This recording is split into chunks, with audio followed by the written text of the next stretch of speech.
Hello, I'm Alexander Griffin, and you're watching Community Dialogue. Now, entering into college is no easy task, and it comes with its fair share of problems. Some of the biggest struggles students face during their time in college is maintaining their physical and mental health. During today's program, we'll be exploring the mental and physical health of college students.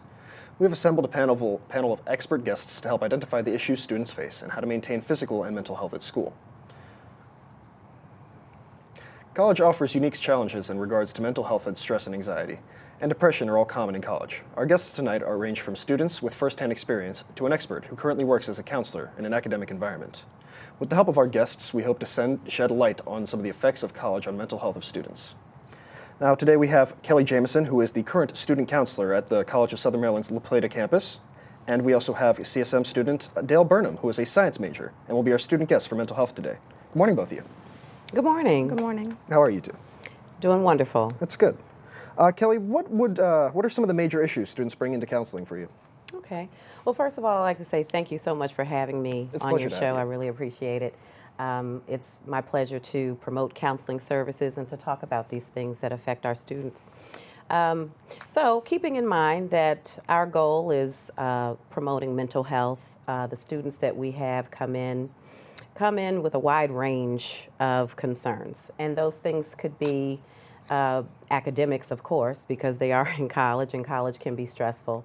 So balancing their academics and transitioning into the workload sometimes from going from high school or from another setting to college can be very stressful.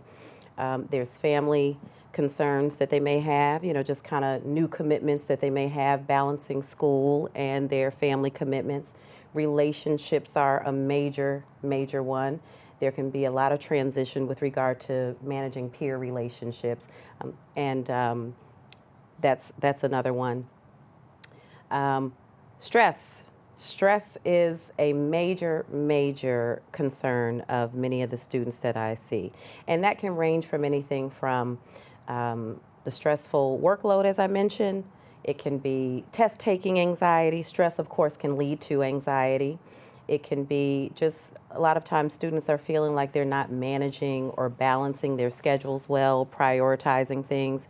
So there really can be a wide range of things. We do also deal with grief and bereavement and loss, anything that has to do with transition, adjustment, balance, managing new responsibilities. We kind of see it across the gamut. Anything that an individual could deal with, that's what we see from our students. Yeah, that's very good. Dale, what are some aspects of college life that put pressure on you personally? I think it's the shift of responsibility. This is the start of the rest of my life. I have to make choices here that are really going to set in stone where I'm going, my future, and how that's going to affect me later on. It's very similar to what she said, and where it's just a transition, and that will put a lot of stress on the person, correct? Yes. Yeah. So yeah, we have a study here from the Cooperative Institutional Research Program, and reports that in their freshman survey that in 2017, 23.2% of men and 51% of women feel overwhelmed by all that they have to do academically. Would you say this amount of stress can have a negative impact on students' mental health, and if so, how can that affect their studies? Absolutely. Stress really can have really damaging effects on functioning, as you know. If an individual is stressed and they're not finding ways to manage that stress, it of course can manifest in anxiety, depression, other mood concerns, decreased focus and concentration. It really can just kind of impact across a wide range of things. It can affect sleep, it can affect appetite. And so if you think about it, if you're a college student and you're here with the pressures, of course, that come with college, and you've got to manage classes and group assignments and exams and, the things that you have to do, obviously, if you're under stress and you're not managing that stress, it really will decrease your functioning. So it will have a major, or can have a major impact on how well a student will perform in college. And so that's one of the reasons why it's really important for students to recognize how they're functioning, get help if they need to, utilize their supports, and especially come in for counseling services if they decide that that's something that they could benefit from. I feel it's important to ask, when is counseling available? When? Awesome. So here at the La Plata campus, I'm here every day, Monday through Friday. My typical hours are from 8:30 a.m. until 5 p.m. That doesn't mean that I can't be available at other times if it was required. Students are encouraged to make an appointment by calling or emailing because we do have scheduled appointments. But walk-ins are welcome, and walk-ins can come, and if the counselor happens to be available, then we can have an appointment or we can get scheduled for one, usually within that same week. We try to do that. And in case you don't know, students here at this campus and at Prince Frederick and at Leonardtown get 8 free counseling sessions every semester. Oh, that's very good. It's a good utility for students. Dale, do you ever feel overwhelmed with stress and anxiety as a result of your academic workload? And if so, what what aspects of academic life stress you, and how do you cope with that stress and anxiety? I think I am sometimes overwhelmed. It's more of the stress that's put on me. I feel like anxiety usually affects my academic life, and in turn, the stress from that is just cycled back around, and it's this horrible cycle that I have to go through. Most of the time, it's worry about grades or how I'm doing. Sometimes it's even just getting to class or just, do my teachers like me? Every aspect can have an effect of stress or anxiety if I feel it's going wrong. So it is a combination of many factors, you'd say? Completely. All right. Kelly, we have another study here. It's by the American Psychological Association. It shows that approximately 36.4% of students in college in the United States suffer a form of depression, and 41.6% of students suffer from anxiety. In your experience working in a field with students who may suffer from these as well as other mental health conditions, does depression have an effect on students' duties academically? And if so, what effect does it have? Absolutely. So these statistics are very important. It's also important to note that we do not diagnose at the college level. Although myself and the other counselor are able to diagnose, that's not something that we do on the campus at the college level. But to answer the question about depression and anxiety, and these are really high statistics that kind of mean that a lot of college students kind of would come to counseling already with a diagnosis or already with symptoms that are congruent with depression or anxiety. So as with the initial question, just understanding that having depression or having anxiety already means that you're not functioning like you typically would be. So you're kind of functioning less than, optimally. So obviously, with the demands of college, as Dale mentioned, you want to be kind of firing on all cylinders. And if you're suffering with depression, and that means that you may not be getting the rest that you need, you may not have the focus, the energy, the motivation that you need, it's definitely going to have an effect on how well you take in information, how well you process that information, how well you perform in your classes, how well you perform in groups. And so the same thing with anxiety. And I usually like to say that depression and anxiety can exist separately, but they can also exist together. Sometimes it's kind of difficult to know where does one end and the other begin. But the symptoms of them definitely could have a very detrimental effect on performance. And if you all, as college students, know that performance is really the main thing that you're being, scored on and graded on in participation. So those statistics are very significant, and managing those symptoms is imperative to being a successful college student. Absolutely. I feel like performance is one of the primary stressors of many people, just because tests, grades, showing up to class, paying for things. Because even Absolutely. if you fail, there's a cost to it, which was not seen before in any other type of schooling. Dale, as a student, do you feel that depression is widespread? And how would you like to see depression addressed in an academic setting? Personally, many of my friends, they have either been diagnosed or are currently going to therapy. So I cannot diagnose, obviously, people myself, but I wouldn't be surprised or shocked if it were widespread across the campus. As far as addressing it goes, I believe counseling is a really good start. Maybe try to get community involved a little bit more, teach people about, this is a thing that happened. You don't have to be ashamed of it. Of course. Kelly, what actions do you suggest students should take in order to cope with mental health problems when they deal with high levels of academic stress? So that's a really good question. So, like with anything, there's many different ways that one can address having mental health symptoms like depression and anxiety. The main one would be you first got to be aware. You first have to tune in that you're experiencing something that is different than your usual functioning. So just kind of being very aware of what's going on in you. We do at the college level stress a lot of self-care, which can include, your nutrition, your hydration, exercise, balance with your social and your academic responsibilities. Anything that kind of helps you to de-escalate, from anxiety or stress.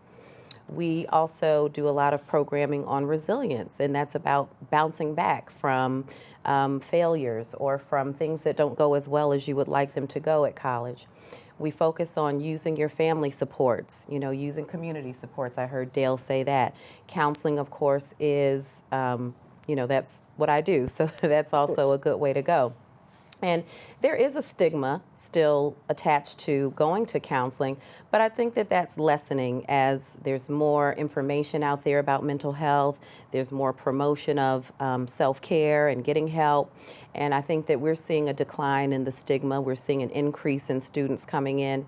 So we really like to promote any and all things that have to do with wellness, that have to do with self-care, that have to do with making sure that you tune into yourself, that you use your supports, that you try to be so tuned in that you don't let things escalate, to the maximum degree. It's kind of harder to de-escalate once things get there. So we really are about promoting, prevention and, again, self-care, all around. All right, I believe that's all the time we have for this segment. Thank you so much for your advice, and I'm sure our viewers appreciate it. Do you have anything else you'd like to add in regards to maintaining mental and health in school? That would be me. Yes. Oh, sure. I mean, we've already kind of talked about them. Be very aware of yourself. Tune into what's going on. Practice good self-care. Try to have balance. Use your supports. Come in for counseling. Any student advice? Try to find something that really helps ground you, helps kind of still you almost, something that you can focus on that kind of pushes everything away, even if it's just for a moment, quiet. Of course. Yeah, like a hobby, for instance. I'd like to thank you again for being here. Kelly, Dale, thank you very much. The pressure of school can be trying, and there is no doubt that the stress of academics has an effect on the mental health of students. Now, we're going to see how some of the students on campus feel about stress. Hi, I'm Rylan Shorten, and today we'll be diving into the stressful lives of CSM students.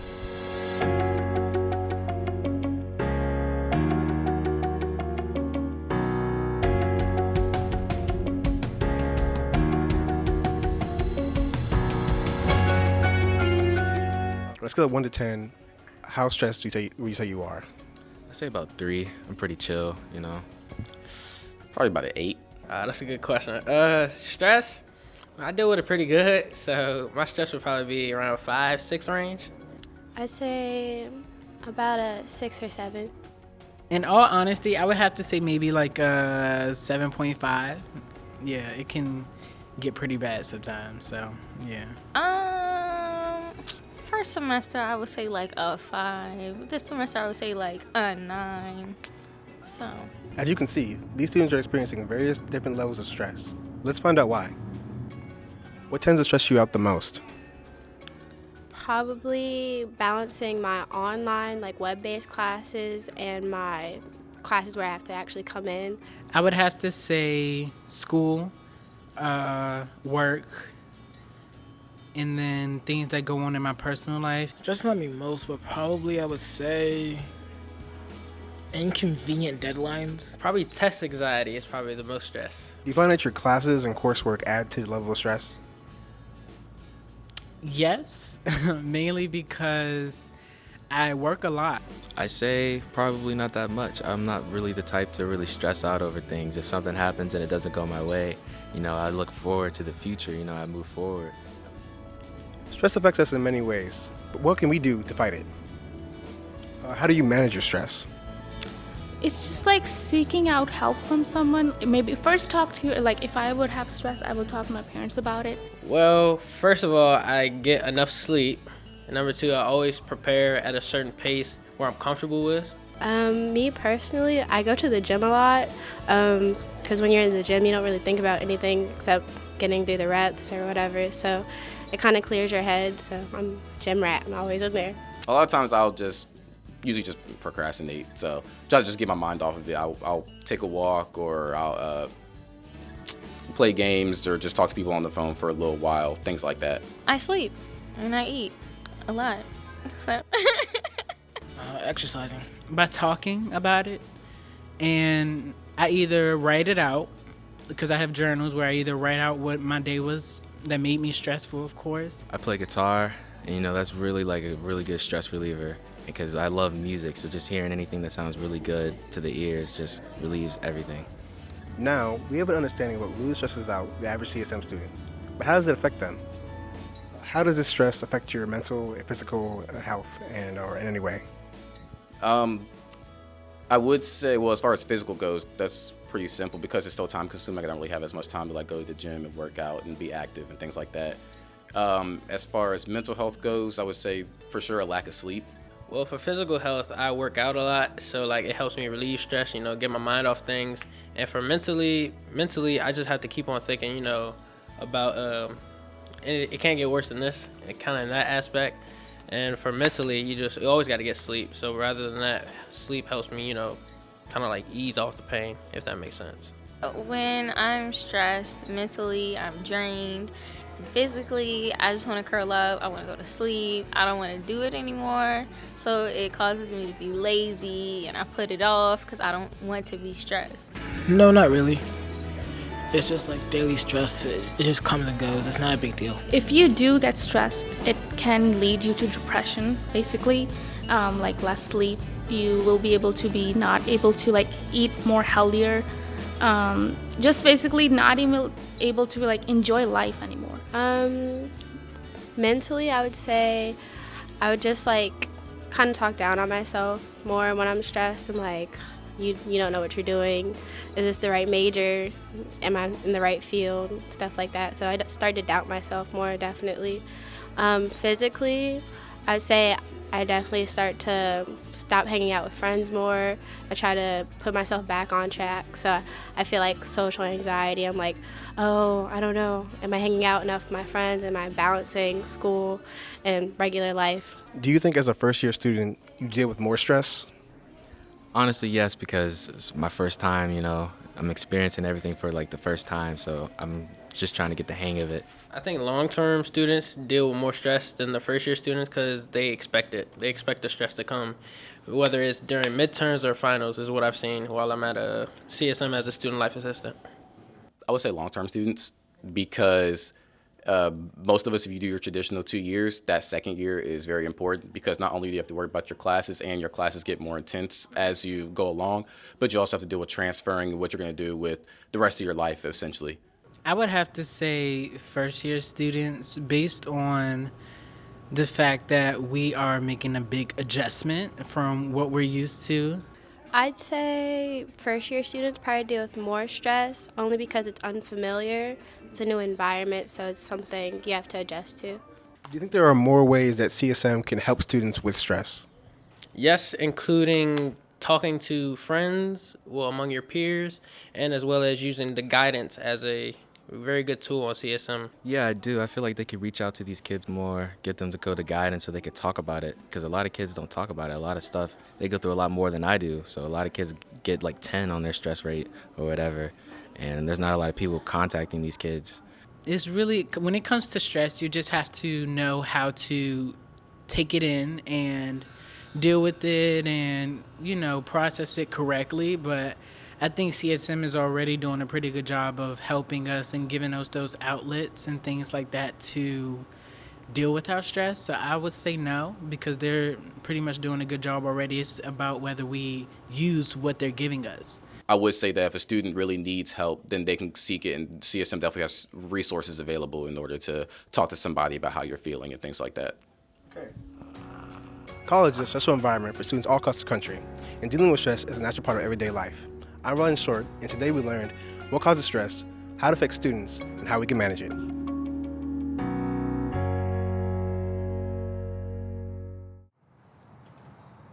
Welcome back to Community Dialogue. So far, we have discussed stress and the mental health struggles students may face. Let's now move on to another serious issue college offers: a rapid shift in environment for most students. With this change, students may face physical challenges. We've invited another expert guest onto our program to talk about how students can better take care of their health while continuing their studies. Thank you so much for coming on, Aaron, and Logan as well. Thanks for having me. All right. So let's start this off. Aaron, a major part of one's academic performance is based on their nutrition. How does one's eating schedule and habits affect their ability to perform efficiently, and what are some ways students can improve their diets?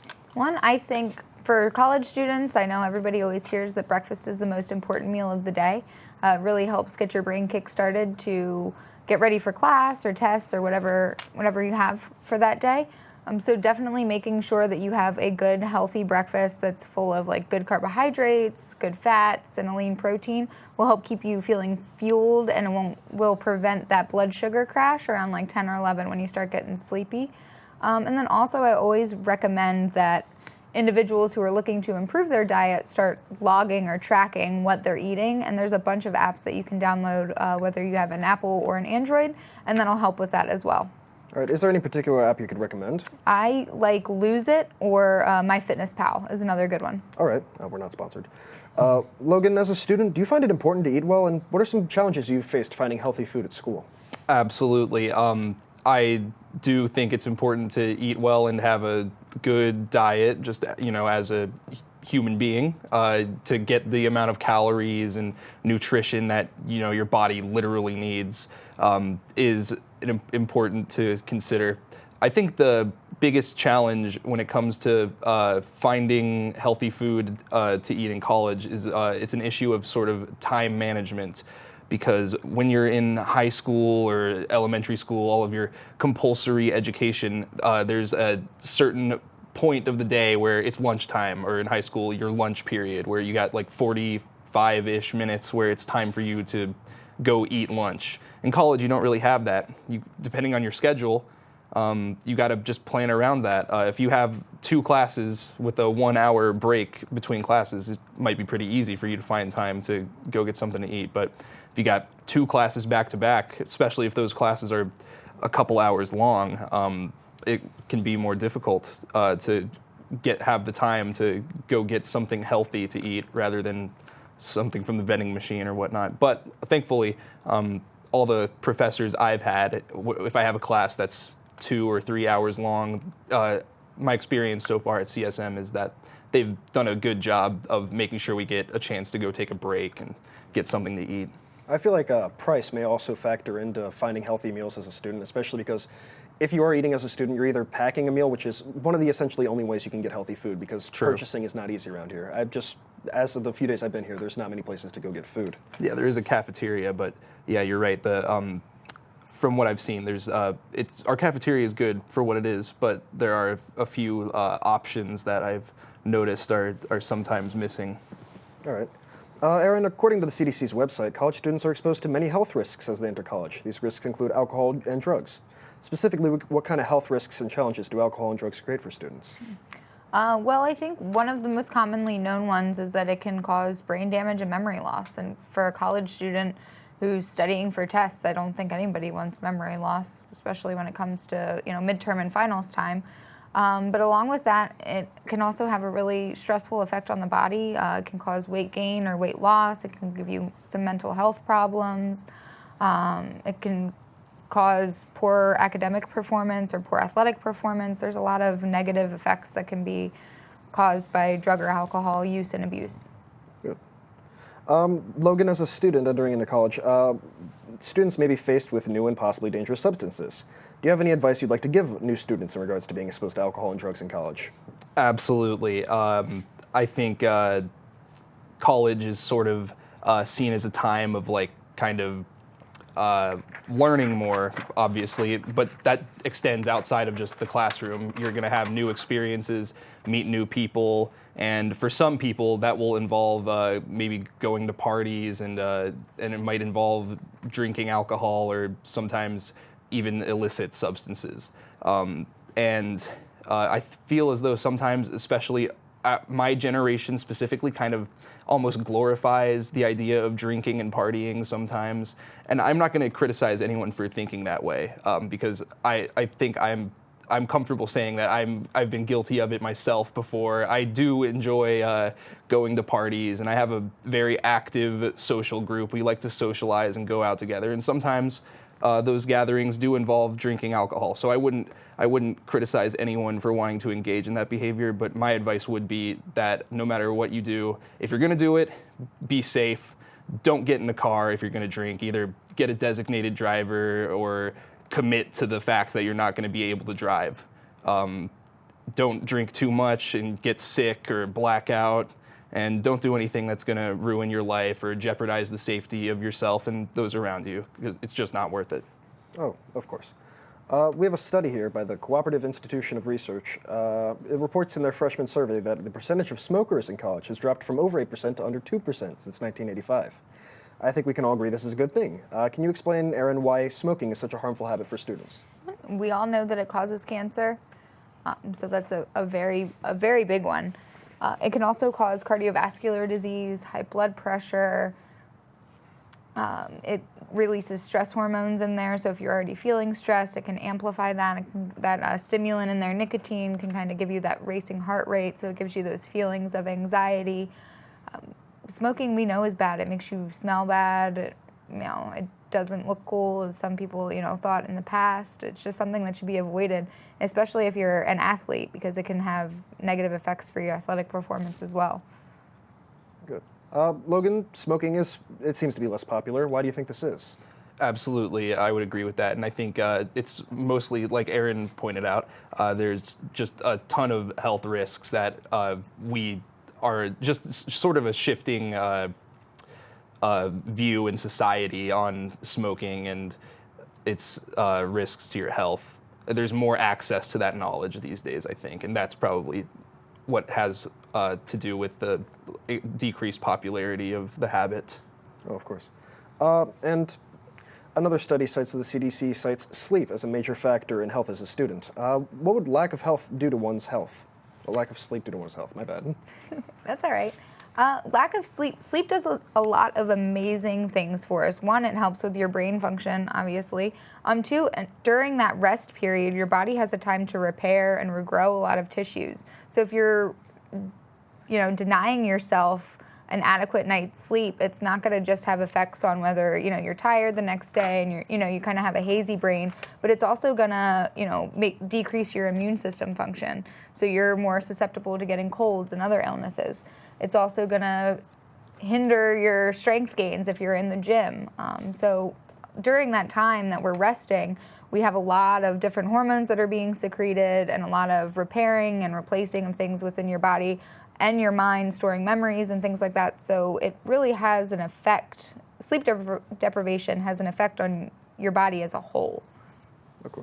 I think that's all the time we have for today. Thank you, Erin. Thank you, Logan. I really appreciate you two coming on. On this program, we've covered some of the major struggles students face in school. We've spoken to experts and students about mental and physical health in college.